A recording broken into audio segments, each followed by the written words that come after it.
Hello there, my friends. Welcome to another captivating tale of triumph over adversity and the enduring power of kindness. Enjoy the story.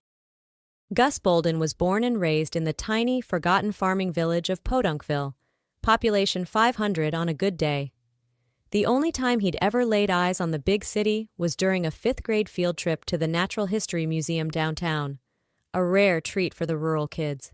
But that brief taste of the bright lights and bustling streets left an indelible mark on young Gus. From that day on, he knew his future lay far beyond the drab, stagnant confines of Podunkville. The monotonous small-town life just didn't suit Gus's ambitious spirit. There were zero opportunities for advancement in that rural backwater, and even earning a decent living was a constant struggle. Like the rest of the villagers, Gus's parents, Dad Nicky, a hard-working but weathered tractor driver, and Mom Irene, the local veterinarian, had to commute an hour each way just to get to their low-paying jobs. Gus would watch his neighbors shuffle off on their daily bus or bicycle pilgrimages and think, there has to be more to life than this. The idea of escaping to the big city became an all-consuming obsession for Gus. He was a decent enough student, but he knew his mediocre grades would never earn him a spot at a prestigious university. Not that it mattered.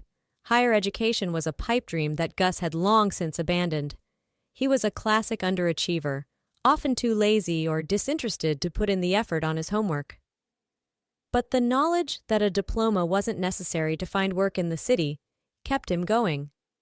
After graduating high school, Gus's few close friends all scattered. Some went off to college, others enlisted in the military. The unlucky ones who stayed behind ended up taking soul-crushing jobs on the local communal farm. For the young men of Podunkville, that was pretty much the only option. Gus, on the other hand, was deemed unfit for military service due to some minor bone issues. But rather than feeling defeated, he was invigorated by the prospect of finally breaking free of his rural roots and starting a new life in the big city. His parents, lifelong Podunkville residents, were bewildered by Gus's burning desire to leave. They tried desperately to convince him to follow in his mother's footsteps and become a vet like her, assuring him he could have a comfortable life in their little village. But Gus had made up his mind years ago.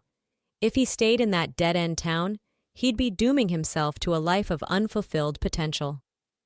After much pleading and arguing, Gus's parents eventually had to accept his decision. They gave him some money to get settled and sent him off with a stern warning from his father. "Don't you dare embarrass this family out there, you hear?" Gus promised he'd do them proud, brimming with hope and determination as he set out to conquer the big city. Upon arrival, Gus quickly found work at a large leather goods factory.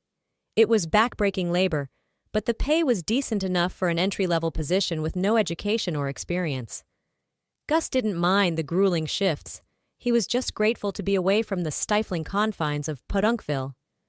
After long days on the factory floor, the exhausted Gus would often doze off during the bus ride home, only to be jolted awake by a concerned coworker, making sure he didn't miss his stop. One evening, Gus worked a surprise overtime shift, so he found himself on that familiar bus route alone. That's when a young woman named Sunny, who recognized Gus from the bus, gently shook him to rouse him before his destination. Sunny was an orphaned seamstress who lived a few blocks past Gus's usual stop. As they chatted on the way to her apartment, Gus felt an instant connection with the kind-hearted girl. He was reluctant for the ride to end, wishing he could stay on that bus with her all night. Gus and Sunny's wedding was a joyous, raucous affair, filled with laughter, music, and the kind of unbridled happiness that can only come from finding your true soulmate. Gus's parents, Nicky and Irene, were positively beaming with pride as they watched their country boy son marry such a lovely, kind-hearted girl. They couldn't have asked for a better daughter-in-law. The newlyweds were blissfully in love, and it showed. They were the picture of marital bliss, never arguing or bickering like so many couples. Gus was head over heels for his beautiful Sunny, and she adored him just as much. Their pure, wholesome romance was the envy of all their friends. Just a year and a half after the wedding, Gus and Sunny welcomed a precious baby girl named Mariana into the world. The little girl was the spitting image of her mother, raven hair, sparkling green eyes, and a smile that could light up a room. Gus and Sunny were utterly smitten, doting on their daughter and showering her with love. For Gus, Mariana was the missing piece that finally made his new city life complete. But their happiness was short-lived. Sunny began experiencing debilitating stomach issues, but she stubbornly refused to see a doctor, insisting it was just a simple case of gastritis that she could treat herself with over-the-counter remedies. Gus pleaded with her to get proper medical attention, but his wife was adamant. One morning, Sunny collapsed in the kitchen while preparing breakfast. Gus rushed her to the hospital, but by the time they arrived, Sunny had slipped into a coma. The doctors delivered the devastating news. There was nothing they could do. Sunny had succumbed to a ruptured ulcer. Gus was devastated, his world crashing down around him. But he knew he had to stay strong, for the sake of little Mariana, now motherless. Gus threw himself into his work at the factory, using the long, grueling hours as a distraction from his crippling grief. Most men in his shoes would have turned to the bottle, but Gus couldn't stomach the taste of alcohol. Instead, he channeled all of his pain and anguish into being the best provider he could be for his daughter. The years passed, and Gus remained a devoted, hard-working single father. He rose through the ranks at the factory, becoming one of the top employees through sheer determination and an unparalleled work ethic. Mariana grew into a beautiful young woman, the light of Gus's life. Though their household was missing Sunny's warmth and laughter, Gus did his absolute best to give Mariana all the love and support she needed. One day, as Gus was riding the bus to his shift, a scrawny, pale-faced 10-year-old boy approached him. "Mister, can you please give me 50 cents? I'm so ashamed to ask, but I'm really hungry. There's no food at home. My parents just drink it all away." Gus's heart broke for the desperate child. Without hesitation, he emptied his pockets, handing the boy every last cent he had. He even dug out a leftover roll from his lunch to give the hungry kid. "Thank you. I'll pay you back. I promise," the boy said through tears. Little did Gus know that chance encounter would have a profound impact on the rest of his life. The boy, named Artie, grew up to become a successful businessman, and all those years later, he made it his mission to track down the kind stranger who had helped him in his time of need. As the years went on, Gus continued to thrive at work and pour all of his energy into raising Mariana to be a kind, capable young woman. But their idyllic life was shattered once again when, during a bike race with her friends, Mariana suffered a devastating spinal injury that left her paralyzed from the waist down. Gus was devastated, watching his beloved daughter Mariana struggle to adapt to life in a wheelchair after her devastating spinal injury. The medical bills for her treatment were astronomical, but Gus was determined to get her the best care possible, even if it meant draining his savings. Just as all hope seemed lost, there was a sudden, insistent knocking at Gus's front door one afternoon. Wiping the exhaustion from his eyes, Gus trudged over and peered through the peephole, wondering who on earth could be calling.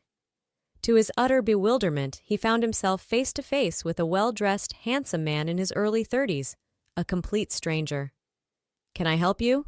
Gus asked cautiously as he cracked open the door. The man offered Gus a warm, almost sheepish smile. "I'm sorry to bother you, sir, but do you remember me?" he asked tentatively. Gus studied the stranger's features, racking his brain to try to place this unfamiliar face. Something about the man's kind, earnest expression seemed vaguely familiar, but Gus just couldn't quite put his finger on it. "I'm afraid I don't," Gus admitted, shaking his head apologetically. The man let out a soft chuckle. "It's been a long time, but I'll never forget the day you helped me, a scrawny little kid, asking you for money on the bus. Remember now?" Suddenly, it clicked. Gus's eyes went wide as the realization washed over him. "Artie?" he breathed, scarcely daring to believe it.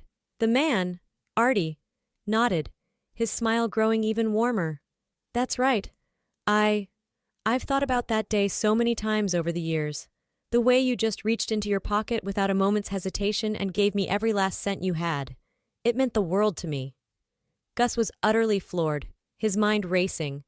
This well-dressed, successful-looking businessman standing on his doorstep was the same scrawny, desperate kid he had helped all those years ago. It was almost too incredible to comprehend. Before Gus could even begin to process it, Artie reached into the inner pocket of his suit jacket and pulled out a thick wad of cash, far more than the measly few dollars Gus had handed him back then. "I've been wanting to track you down and repay you for so long," Artie said, his voice thick with emotion as he pressed the money into Gus's trembling hands. "Please, take this. It's the least I can do after what you did for me." Gus stared down at the stack of bills, his vision blurring with tears of sheer disbelief and gratitude. This was more than enough to cover Mariana's expensive surgery and rehabilitation.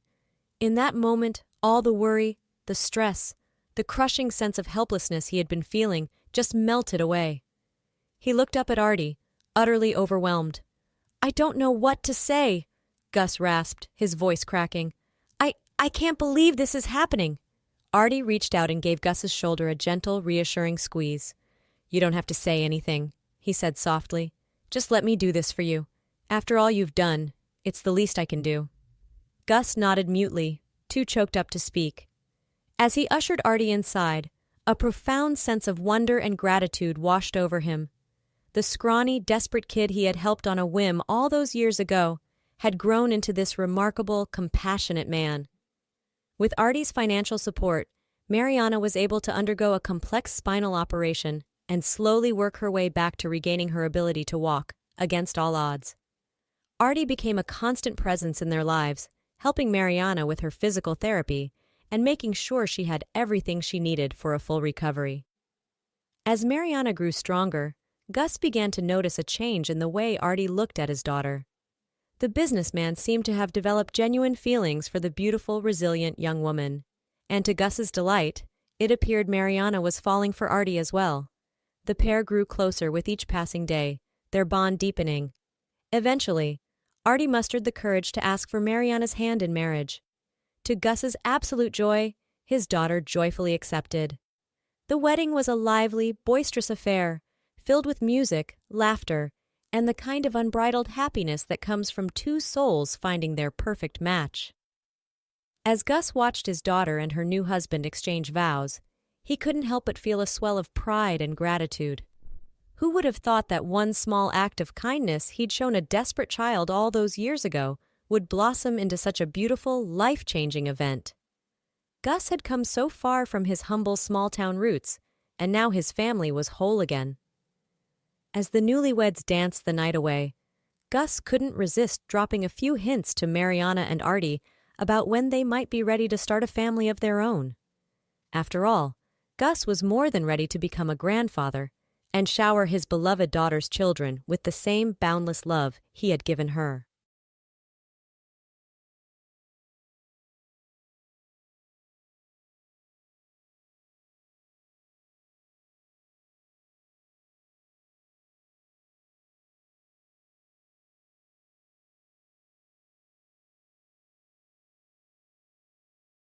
"All right, everyone's presentations are done," Nick, the manager, said as he tried to move the discussion forward.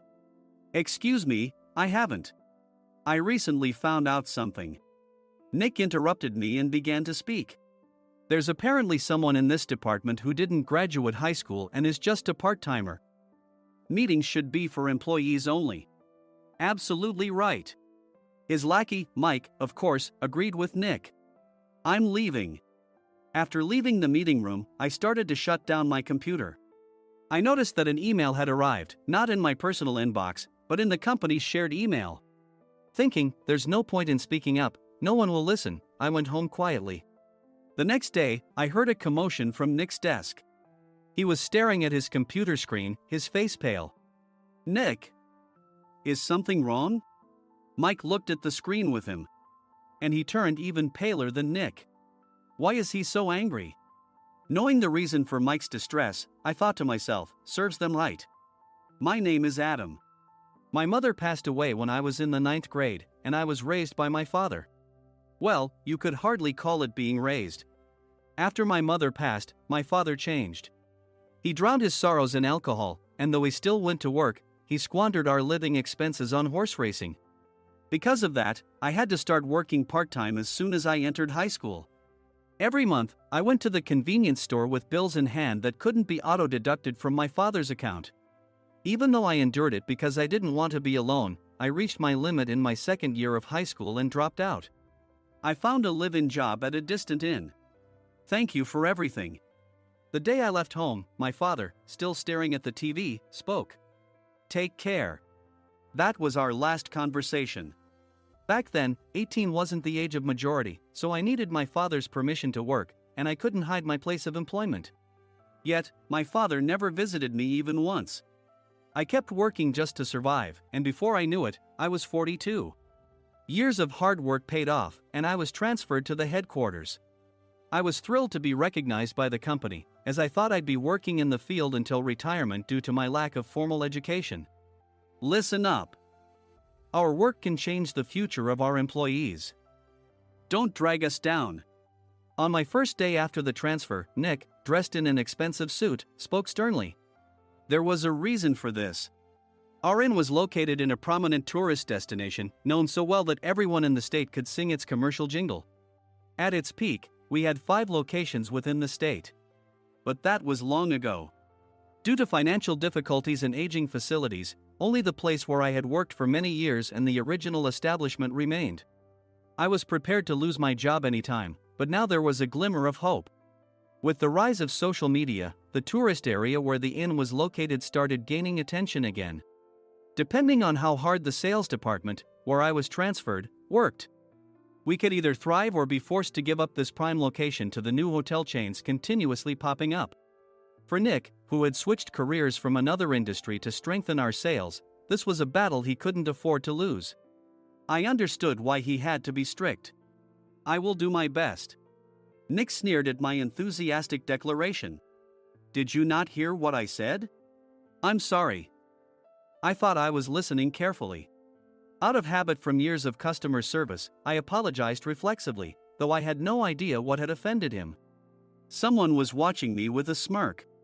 In this department, there are those who are expected to excel and those who have been shoved here because they have nowhere else to go. You are the latter. It was Mike, the section chief. He's 7 years younger, at 35. But he was called to headquarters much earlier than I was and had been moving around within the headquarters ever since. I'm not jealous, but I can't accept that he's my boss. Graduating from a prestigious university, he has an unusually high pride and caused many problems as a newbie, making things very difficult for me when I was the front desk leader. When I found out Mike was transferred to the sales department a month before me, I was disheartened. Mike is right. With just a middle school diploma, there's not much you can do. Don't even think about achieving results. As if I didn't exist, Nick remarked, I'm thirsty. Mike eagerly ran to the coffee maker. It seems Mike is Nick's lackey. I regretted being happy about my transfer to headquarters, wishing I had stayed on site forever. Send a direct mail to every company on this list by the end of the day. Nick only assigned me tasks that even a new graduate could handle. What? There are over 1,000 companies. You want me to send to all of them by today?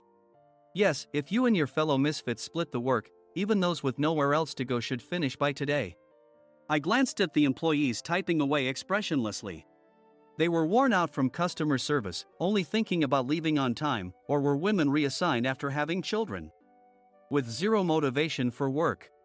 Even Sam, a new graduate from the same university as Mike, who was supposed to be among the expected achievers, had no enthusiasm for the job, having joined the company wanting to do customer service. I don't care what they say, I plan to quit anytime, he said. Only Nick and Mike were highly motivated, making all the decisions between the two of them. I originally only wanted to work at the inn to survive and had no particular attachment to this job. I swallowed my words, thinking I had no right to reprimand them.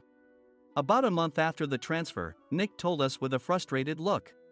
To commemorate the 50th anniversary, we've decided to create a plan exclusive for one group per day. Originally, Mike and I were supposed to come up with it, but our president, Mr. Thompson, insists on hearing everyone's opinions. So, you all get a chance. As Nick explained, Mike began handing out prints. Make sure not to embarrass Nick. If your ideas are half-baked, you'll have to redo them. It seemed that they had printed his handwritten notes by Mr. Thompson, which included several questions and a section for free responses.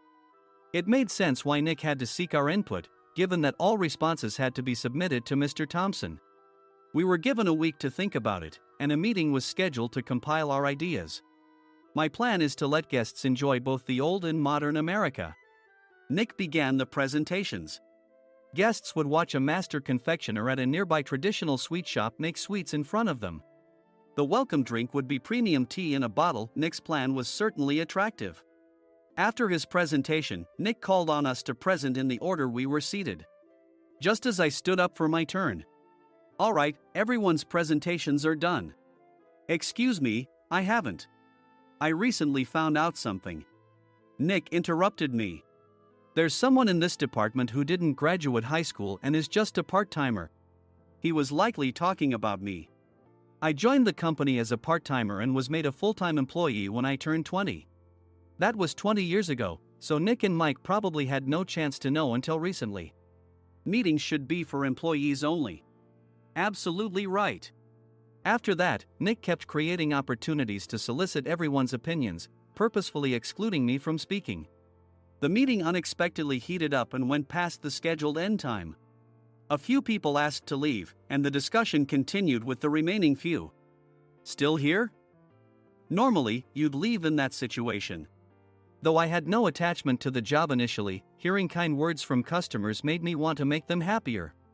For someone like me, with nowhere to go, the inn was my home and customer service was my life.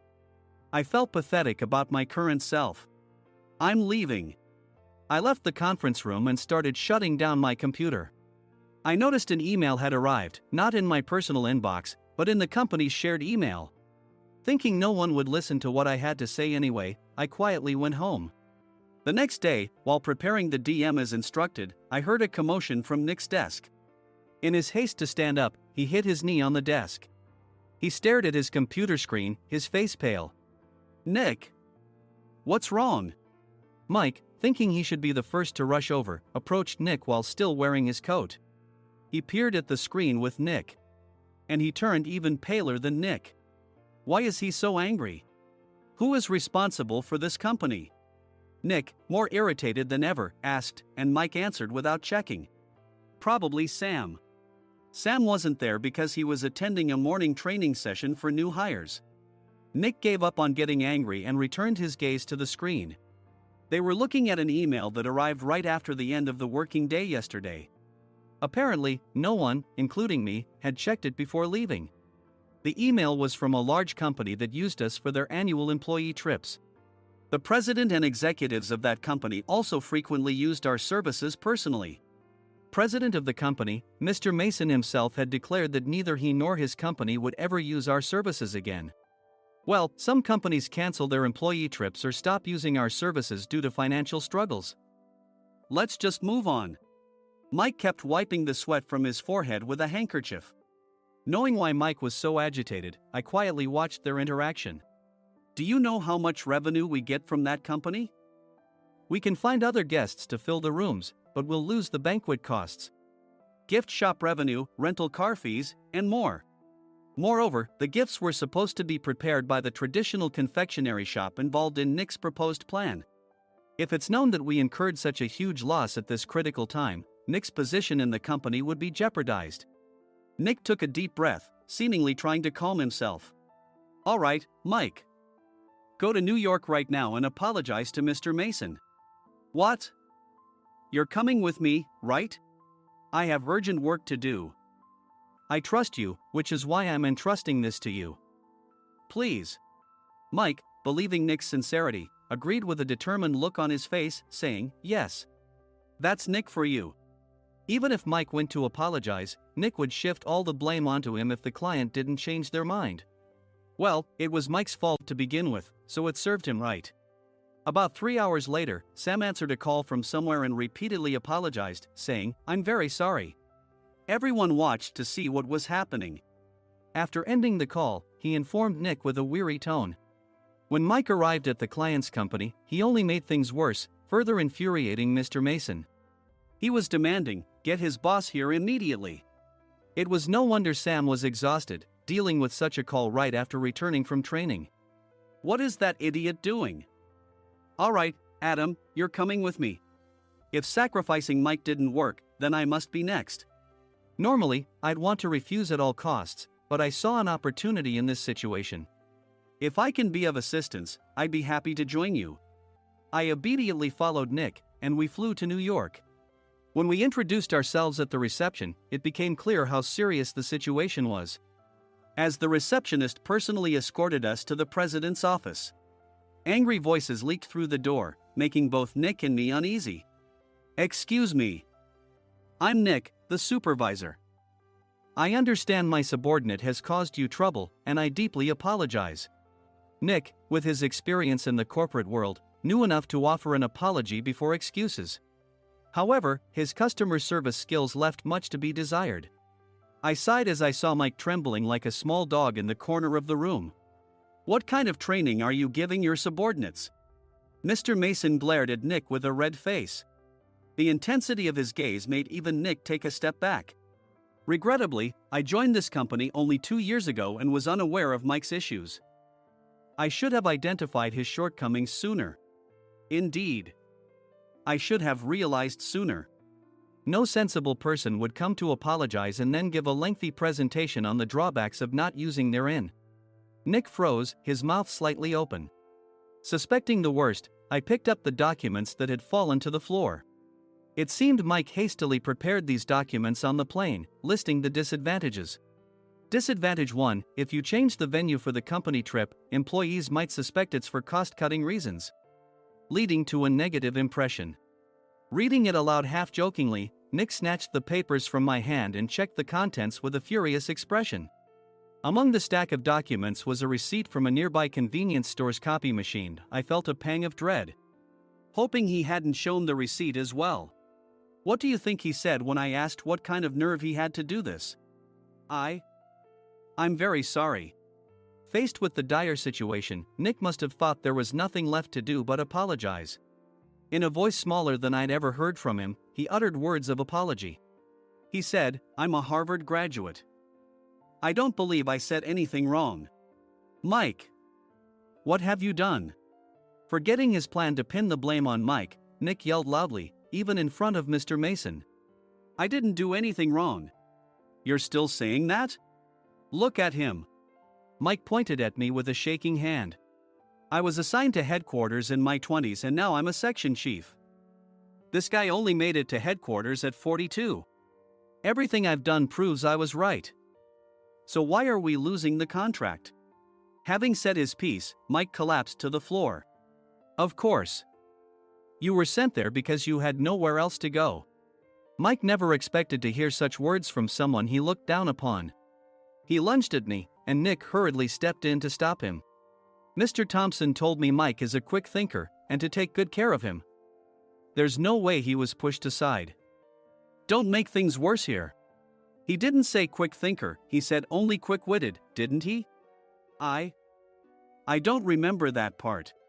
I recalled the many troubles Mike caused when he was a newbie. When Mike was on the front line, his pride was so high that he never apologized to customers. Customer service, especially in our job, doesn't work alone. It brings both good and bad situations. If the front staff or housekeepers made mistakes, or the cleaning company didn't properly clean a room, one had to apologize to the customers regardless of personal fault. Mike, in such situations, would never apologize, insisting he wasn't at fault. This often angered customers, and as the front desk leader, I frequently had to apologize on his behalf. He caused complaints and disrupted operations, which is why he was quickly moved to headquarters. In departments where he didn't interact directly with customers, his quick thinking was beneficial and things went well. But it seemed his flaws were starting to show. Corporate reservations are supposed to be entered into the system by the sales representative. But a quick check yesterday revealed that more than 10 items were missing from the client's reservation. The handover document clearly stated what needed to be prepared. Why didn't you enter it into the system? Why do we have to give them special treatment? Filling rooms near the banquet hall, setting up all the food in advance. Specifying the brand of wine, they're too demanding. No wonder he always angered customers, I thought, feeling a headache coming on. Grouping them in rooms near the banquet hall is for our benefit too. It makes it easier for the staff to set up beds and serve breakfast since everyone's schedule is synchronized. As for the other requests, Mr. Mason suggested them to lighten our load. I didn't know that. Nick finally seemed to realize that Mike was the one who had angered the client. What did you say to them? I just told them we wouldn't give them special treatment anymore. We shouldn't waste effort on things that don't bring in money. I was utterly exasperated at his lack of understanding of customer service. Of course, we shouldn't comply with unreasonable demands. But carrying over successful practices from past stays makes customers feel remembered and enhances their experience. Good memories encourage repeat visits. That's part of our job. I looked down at Mike, who was sitting on the floor. In our job, nothing is a waste. Mr. Thompson likely moved you to the sales department, hoping you'd finally understand this. How do you think he feels now that you failed to meet his expectations? Mike, tears in his eyes, fled the president's office. I was amazed he still hadn't apologized. You have it tough, Adam. It's okay, we're all employees of the same company. I deeply apologize for this disrespectful incident. Especially after all the care you've shown us. If it weren't for you, Adam, I really would have stopped staying here. When I heard you were moving to the sales department, I was willing to reconsider if you handled it. Seeing us talk so amicably, Nick's face contorted. Do you two know each other? Adam's service is excellent. I always requested him specifically. Normally, we don't accept specific staff requests, but we made an exception for Mr. Mason, adjusting my shifts accordingly. He had personally stayed at our hotel just before my transfer, and during casual conversation, I mentioned, I'm moving to the sales department soon. If I hadn't told him then, things could have been much worse. Please continue to take care of us. I look forward to it. On the return flight, Nick awkwardly offered me a can of beer. It's still working hours. Of course, I had no intention of forgiving him for a single beer. Nick might try to pin everything on Mike and avoid any consequences. While pondering this, a startling fact came to light. Nick, the tea bottles for the plan have arrived. I handed Nick a bottle labeled with our inn's name. They look good. What are you talking about? These are plastic bottles. I had assumed we would use the trendy, high-end bottling tea. But what arrived were ordinary plastic bottles of tea with customized labels. The only unique aspect was the label, which had the inn's name, making it look customized. Upon further investigation, I discovered that a substantial amount of money was set to be paid to the tea company. It was priced like bottling tea. Does this plastic bottle really cost $100 each? The tea inside is specially blended for us. The extra cost is for that. Wouldn't it be better to use another tea company? Or is there a specific reason we must use this one? As Nick continued to make excuses, I showed him a printed email. I informed the tea company's president, Mr. Mitchell, that we discovered irregular payments and he confessed. He said you two were high school classmates and planned to split the extra money. That idiot. Why did he confess? That's not important. You should worry about yourself, this could turn into a police matter. Opening the bottle cap, I suggested.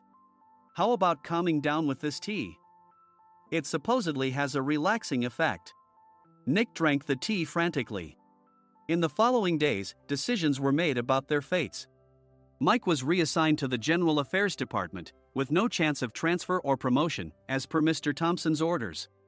As for Nick, since the payment to the tea company hadn't yet been made, he narrowly avoided legal trouble. Instead, he was encouraged to leave the company, and to avoid further complications, Nick submitted his resignation.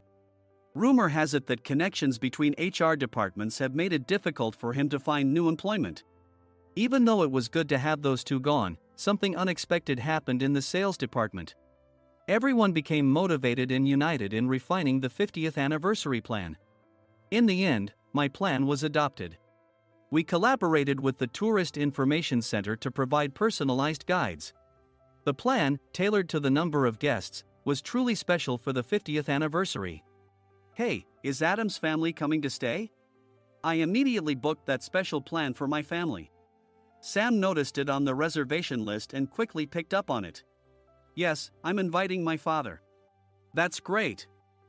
I might invite my parents too. I lacked the courage to face my father just as Adam.